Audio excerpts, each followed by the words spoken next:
Welcome to the Varsity Voices Podcast, where every week we bring you the inside information and insight on Chicago Catholic League football. Make sure you subscribe, follow, and like us on wherever you're listening from. You can also find us on X, Instagram, Facebook, and YouTube. Just search for the Varsity Voices Chicago Catholic League Sports. Feel free to leave us a comment or email us at varsityvoices312@gmail.com. I'm Joe Frevaletti, and here with me is my co-host, Dan Frevaletti. We're back today with a From the Coach's Office episode, and this time we sit down with head football coach at Fenwick, Matt Battaglia. Before we get to that, Dan, we've got 17 days countdown. Let's go!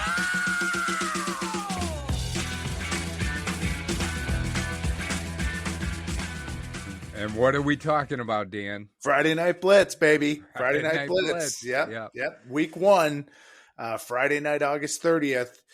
We are going to be your one-stop shop to get information about the Friday night games, and we're going to come on the air as the games are in progress, maybe in the third or fourth quarter, give you an update as to what's going on, hopefully provide some scores, some background, maybe some highlights of what's going on at the games, and hopefully, Joe, we have some correspondence. You know, it'd be nice to have people get involved. You know, and I know it's not the easiest thing, but we certainly.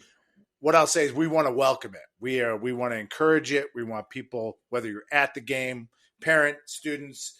We'd prefer students who are looking to kind of build a portfolio. We'll put them on the air. But any information is welcome, other than you guys suck. Right. Yeah. And, so like you mentioned, anybody, can be involved from a correspondence standpoint. We would love to have students from the school who are going to be attending the games, and we're going to work to make that happen. But I know there's a lot of listeners out there and parents out there as well who are going to be attending a lot of the games, if not all the games. And we would love to have them involved if they want to be involved. We're looking for correspondence. We're looking for people who want to call in and be on the air for a little bit, or just call in and use the chat feature and provide us some updates throughout the game, and we'll take it from there. But I think it'll be more fun the more people we can get involved. And we're going to be streaming. Just you and me talking all the time. Right. We're going to be streaming, and so there are a million ways to get involved. So don't hesitate. Don't be shy. We're certainly, I say it all the time, we're not pros, so we welcome it, and I'm looking forward to it. It's the practice started on Monday. Helmets and shoulder pads start tomorrow, so they start hitting. You're seeing more and more in the media about players and teams. So it's starting to get exciting. The high school football world, I think, is going to revolve around the Catholic League. I don't say that just as a former coach and player, but boy, you see some of the talent that is in this league. It's going to be teams are going to be hard pressed to roll through this league, the non-conference schedule. Yeah, they sure are. And we do the interview today with Coach Matt Battaglia from Fenwick, and speaking about some talent, returning talent. I mean, one guy you'll hear him talk about is Nate Marshall, right? The defensive lineman. I think he's a Michigan commit right now. He's going to be all every other team can handle, at this point, because he's been on the varsity starting, since I think he was a freshman. Yeah, right? I think so too. Part of that last state championship team. I think he was a freshman on that team. Yeah, but they've got more than that, right? They've got Jack Paris, who's is one of the linebackers coming back, who's another D1 prospect, right? Yeah, and kind of that, on defense now you'll see a lot of rather than the traditional 4-3, you see kind of a 4-2-5 with a hybrid safety / linebacker. I don't know if that's exactly what he'll do for Fenwick, but that's what he screams at the next level. Is some places call him a star, a rover, a monster. It is that guy that can do both. And Jack Paris certainly fits that bill. So yeah, they've got talent. They feel like there's more. Maybe under publicized or under the radar. I think Coach will touch on a couple of those guys, but yeah, like everyone else, they have talent that you have to game plan around. Yeah, for sure. And Coach, like you mentioned, Coach mentions during this interview, one of the things that he's really excited about this year is the depth that they have on their team.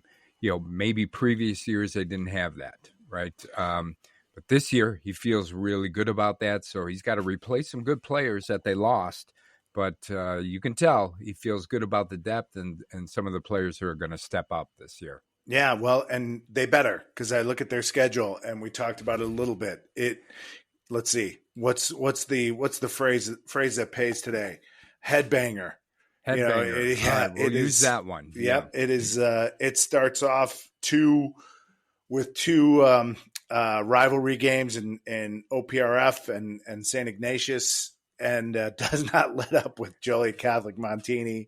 You've got St. Lawrence and Bennett on there. It's a rough one. And there's going to be so many teams, Joe, that fit the bill that they're going to get to week 7, 8, 9 scrambling for their playoff lives. Because of the level of talent and the caliber team in this conference. Right. And one other thing before we get to the interview, they moved from the orange division to the white division. Normally you think, maybe that's okay. But, they've traded three really difficult games in the orange division for another 3 really difficult games in the white division. Yeah, you could say it up and down the divisions. It's all the same. If you're in the blue and you're solidly in the blue, or you're in the red, solidly in the red, maybe it's even more so just for the blue, because they know, they kind of know their schedule year in and year out. They're really the only ones that, the Loyola, Mount Carmel, that pretty much know their conference schedule, at least within their division on a yearly basis. Right. All right. So let's get to the interview with Coach Matt Battaglia from Fenwick.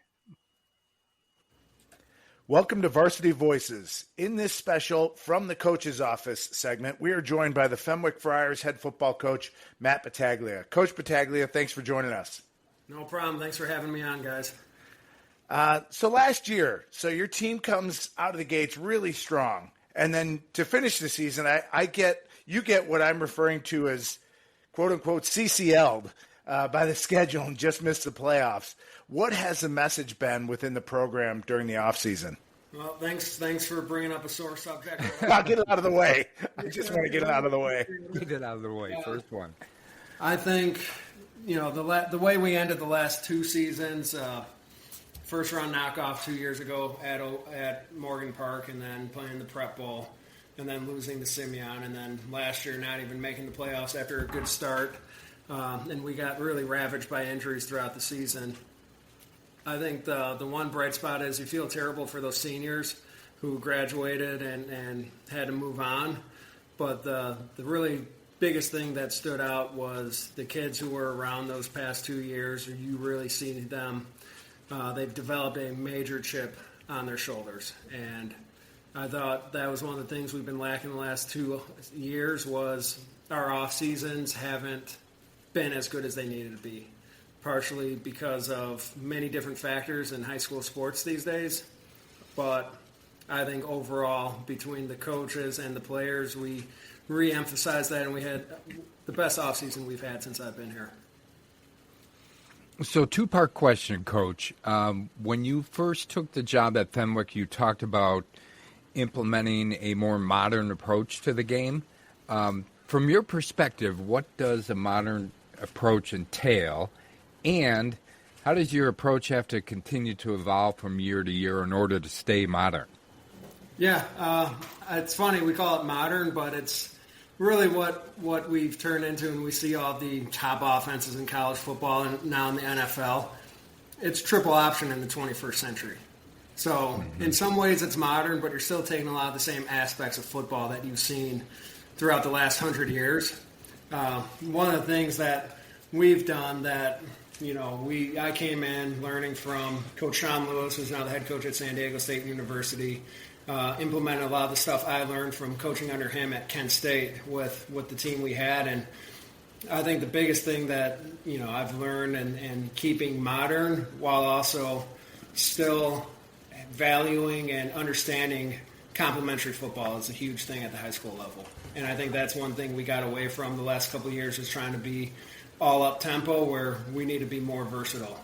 But overall, I think it's our philosophy is we want to do cutting edge stuff aggressively, and sometimes cutting edge stuff is stealing stuff from 50 years ago. Interesting. Coach, this year's senior class, rising seniors, they were freshmen when you won the state championship, correct? They were freshmen, yep. Freshmen, okay. So the memories obviously have to be strong for that group. Do players reference it, use it as motivation, or are they kind of like, this year is this year's team? I don't think we've mentioned the 2021 state title at all. I don't think it's come up one time. And all the focus has been with these kids on winning their own state title. Awesome. Yeah, so you're a Marist grad, correct? Correct. Yeah, so and you've coached at Marist, St. Francis, now at Fenwick, so you've been around the CCL, East Suburban Catholic Conference. What are some of the biggest challenges you've seen over the course of your coaching career? When I took this job was when I think it was year 1 or 2, I think it was year 2 or 3 of the merger between the two conferences. And that has really thrown a huge, I'm trying to find the right words for it, but it's been highly competitive. Some years better than others, depending on where your roster is and how it falls, but sometimes when I was at Marist and the ESCC, you'd have, either way, you're going to have hard games. It was the quantity of hard games. And it seems like now with this new shuffling, everyone is playing a extremely hard schedule all year, where there's really not any weeks to get much of a breather. Right, so I say this tongue-in-cheek, Coach, but lucky you're moving from the Orange Division to the White Division in the league. So instead of St. Francis, Nazareth, and IC, now you get St. Lawrence, Montini, and Carmel, right? Yeah. How do you feel about the changes in the divisions from year to year? I think this last couple of years, it was because we were adding schools. I'm excited to have a full 2-year schedule. And I think that's kind of what's caused a lot of the chaos. Has been doing 1 year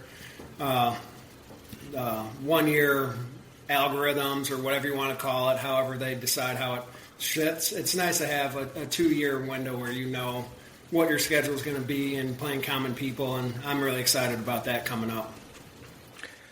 Coach, you've got 2 all-division D1 level players returning in Michigan commit Nate Marshall and Jack Paris. Marshall looks like a dominant force on either side of the ball. I don't know if you can expand his role any more than it was last year, but what developments have you seen from those players as they enter their senior year? Well, Nate, obviously, we're very, very lucky to have. I think he's top-ranked player in the state, and in my opinion, he's arguably top 10 in the nation. If I haven't watched any of the other kids, but I'd have trouble imagining there's many players with more talent than him. And obviously with Nate, the biggest, most exciting thing for him this year is last year we were really thin on the defensive line. So he was an all-down defensive lineman, right, playing nose guard sometimes, taking on triple teams. And that limited his impact to be the athletic, versatile weapon on offense that we used him as. And, I think this year we can be a lot more strategic with Nate and making sure that he's able to really play at full percentage every game. and be smarter with that. And then Jack, he had twin brothers who started on our state team, and right now he's had 3 siblings who went through Fenwick, all won state titles. His brothers, they also wrestled, went down to state for that. His sister won state in tennis, and he's going up to his senior year now, and he can't be the only Paris not to win a state title. And Jack's offseason has been one of the best that I've seen. He's put on a lot of good weight. He knew he had to put on weight for linebacker in college, and he's got himself up to a really good 215 while gaining speed. And all the college coaches have said that's right where he needs to be. Wow, that's great. And he's also a wrestler, correct? Correct. Yeah, and so what advantages, kind of as a bigger question, what advantages do you think multi-sport athletes bring to the table? I love it because it does 2 things in my mind. One thing, especially with sports outside of football, there's so much focus on year-round training where, Nate came into Fenwick as a basketball player that learned to play football. And having him have that ability to spend 4 or 5 months where he doesn't even have to touch a basketball, I think it's huge for the kid mentally, for all kids in that same situation. Being able to relieve that pressure of all year training in a sport, and a lot of the same qualities that we want in our athletes. Football is a little bit different than every other sport with how you play games and you practice majority of the time. But mentality-wise, of being a competitor, being a leader, that translates to every sport. Yes. So you have some really good, all division players coming back, like we just mentioned, on defense, and Nate Marshall and Jack Paris. But you lost some good ones too on offense, too, Coach. Who are you counting on to step up this year on the offensive side of the ball? We have some returning linemen, and we have a lot of young linemen coming up who've shown a lot of great potential that we're really excited about. Some of them, our linemen, Logan Schultz, Adam Kalkadan, Miles Moriarty, Cam Rutland, TJ Woods, Gianni Bertacci. Those are the top 6 right now competing for starting jobs, but we also have a lot of other younger kids coming up who are right there. So having that type of depth on the line at the high school level is huge and something we haven't had, and we didn't have that type of depth last year, and we're really excited about that. And we're able to move one of our kids, Timmy Mulcahy, who started at guard for us, undersized high school guard, who's going to be playing a lot of tight end, DN for us as well, so we're really excited about that. A lot of our receivers are coming back, which is really exciting. We lost a couple of really good ones, but Andrew Bjorson, Emmett Romius, TJ Smith, all 3 guys getting a lot of college attention as well. Haven't picked up offers yet, but it's for them. They're right there. They're going to play college football. We got a couple sophomores who are double rostered coming up as juniors, and then quarterbacks. We have 2 really good quarterbacks who are competing for the job right now in Jamin Williams and Frank Hosty. Wow, that's great. Well, there's no easing into it, Coach. I mean, your schedule just starts with a bang. I would consider both weeks 1 and 2 rivalry type games. Does having games of that type early in the year as your non-conference quote unquote game change how you plan in the summer? No, the summer plan doesn't change based on who we play weeks 1 and 2, but I'll tell you what, it definitely doesn't hurt letting the kids know that we got these opponents right off the bat to really push the urgency that we look for in our summer and August prep.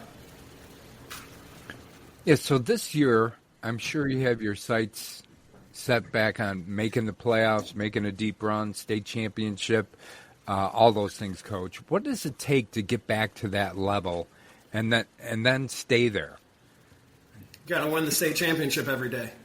Yeah. We tell them that every day. We got to get better every day. We have to find ways to improve our daily best because that's what it takes to be a champion.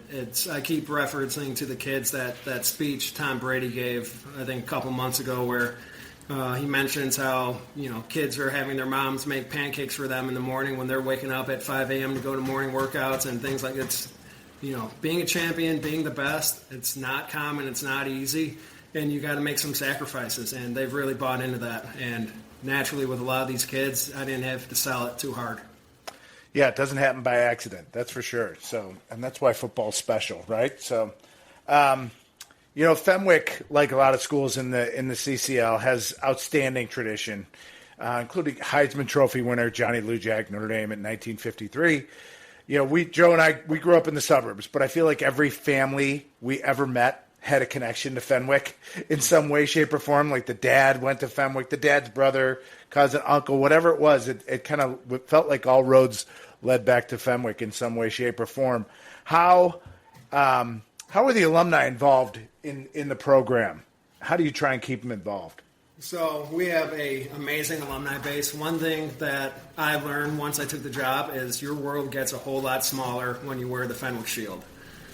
I tell this anecdote a lot of times when people ask about it. When I coached at Marist, I'd have the block on, red shirt, and I'd go out, grab dinner or something after practice and be like, "Oh, you went to Miami?"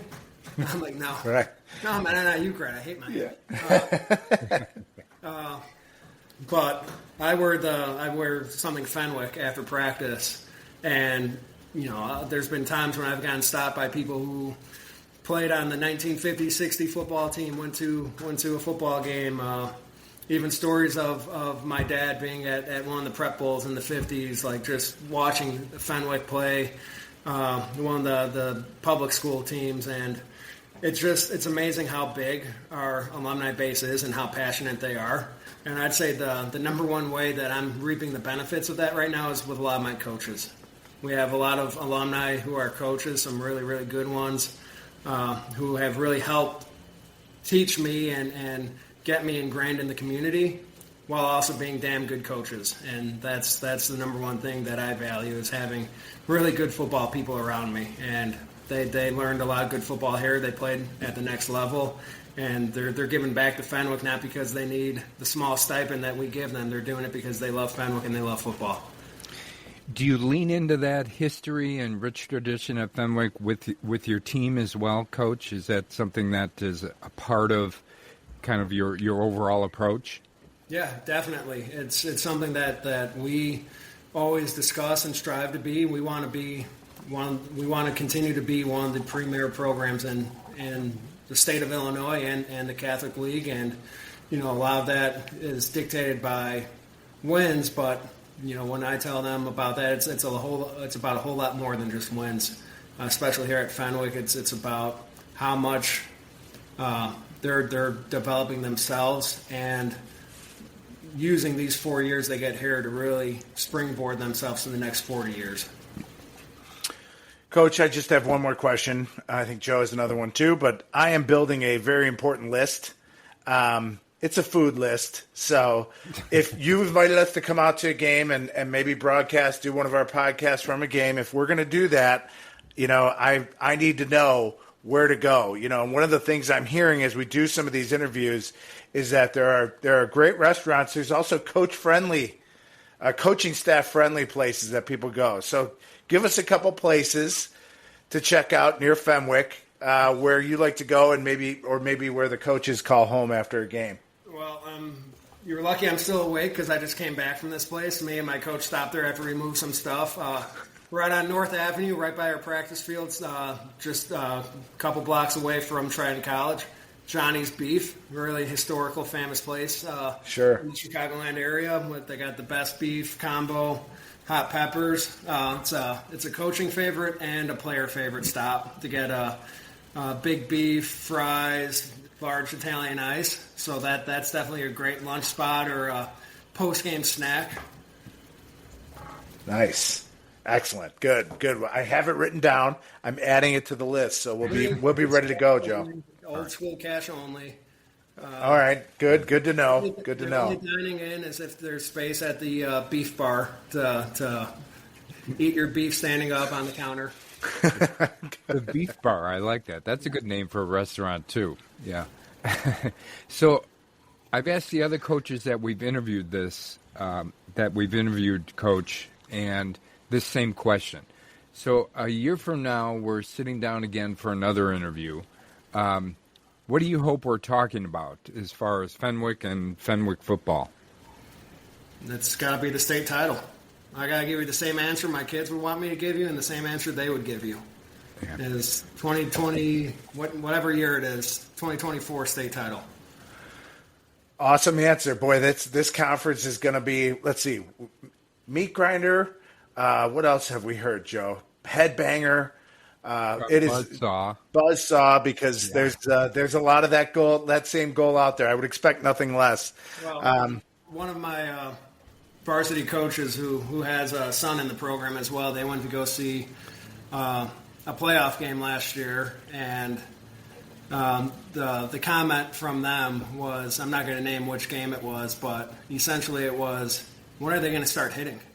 I think meat grinder, headbanger is good synonyms for this conference because it is a very high level of football that you see every Friday night here. Yeah, without a doubt. Well, Coach, thank you. Want to really thank you for your time today on this special edition of Varsity Voices from the coach's office. Best of luck this season to Coach Matt Battaglia and the Fenwick Friars. Coach, we hope to speak to you again this fall. Awesome. Thank you guys so much. All right. Appreciate it, Coach. Thanks for being here. All right. So that was Coach Matt Battaglia from Fenwick. And, another good interview, Dan. I think, one of the things that's been pretty consistent, with the interviews we've done, and I don't know how many we've done now, maybe 12 or so with different coaches, but, they are all on the ball, right? They are all really pay attention to the details. They're all, pushing their teams for, they want the best out of them this year. They put lofty goals out there and objectives. So I think like you said during the interview, every team that we've talked to, every coach that we've talked to has the same goals, same objectives, and they're all up there. It's not, we'd like to win a couple games this year. We're going deep into the playoffs, and we are thinking about a state championship. The first time a coach said that, I thought, ooh, that's big to get out there. There's no sandbagging here. There's no Lou Holtz, saying, well, if we can win a game or two, be competitive, we'll be happy with that. It is across the board, deep run, state championships. I mean, there's only so many to go around. So it is, it just makes for a great schedule week in and week out. I can't wait to follow it starting Friday, August 30th with Friday Night Blitz. Joe, it's going to be, I know that's non-conference. We've got a couple maybe non-conference / conference games, but it is going to be really exciting, and I can't wait for it all to start. Yeah, I can't wait either. These interviews or these episodes that we've done have just, they've piqued my interest even more than it was, prior to this. And I can't wait to see how some of these teams do, how they perform on the field. And really, some of the games, that are really going to be, games of the week or blockbusters, right? I mean, there's going to be one every week in this league. Yeah, you look at Fenwick's schedule with OPRF, St. Ignatius to kick off, and then they go right to JCA. And so, I mean, they've got to be thinking big picture, and it's good that these coaches all have this big picture view, and while still focusing on the details in the day-to-day, because their schedules are relentless, and they have to think about every game is like a playoff game. And that way it's great, that your playoffs in the CCL are every week, and because you've got to get in to accomplish these goals of state championship. And so you've got to treat every game. There can be no letdown. We've coached before, so we know that sometimes guys come out and might be flat for whatever reason. Busy week in school. We forget these guys are going to school all day, and then practicing, right. And they've got a lot on their plate. And, sometimes there's a tendency to come out flat, and it just can't happen in this league. It just can't. You've got to find a way. The teams that can get up, so to speak, week after week, will be the ones that have the best chance to advance, because it is definitely a thing in high school football. Oh, for sure. And, I'm sure the Fenwick Coach Battaglia, as well as the Fenwick team, they've got a little bit of a bad taste in their mouth, right, from last year. 4-5, missing the playoffs. And I can tell just by listening to Coach talk, how they feel about that and what their goal is for this year. Because when I asked him about what we should be talking about, he said, my players would be upset if I didn't say we're talking about and we're aiming towards and our objective is a state title this year. Yeah, if there's any blessing in disguise of missing the playoffs the previous year, it is great fodder for the following year, and it's something a coach can reference and players can use as motivation to, in the weight room, on the practice field, day in and day out. That week 3, when it's a bit of a grind and the routine, the monotony of practice sets in, you can go back to, hey, we are not doing that again. We're not missing the playoffs. We are not letting this happen. So everybody get your act together. Let's practice like we want to win. Yep, absolutely. All right, so that's it for this special episode of From the Coach's Office, and thanks for listening. Make sure you tune in for our next episode where we'll bring you another edition of From the Coach's Office. Don't forget to subscribe, follow, or like us on wherever you're listening from. We're on X, Instagram, YouTube, and Facebook at the Varsity Voices, Chicago Catholic League Football. You can also email us at varsityvoices312@gmail.com. Don't forget about Friday Night Blitz coming up in 17 days on August 30th. And we'll be here. Make sure you join us for that live episode as well. Thanks for tuning in, and make sure you come back and listen to our next episode.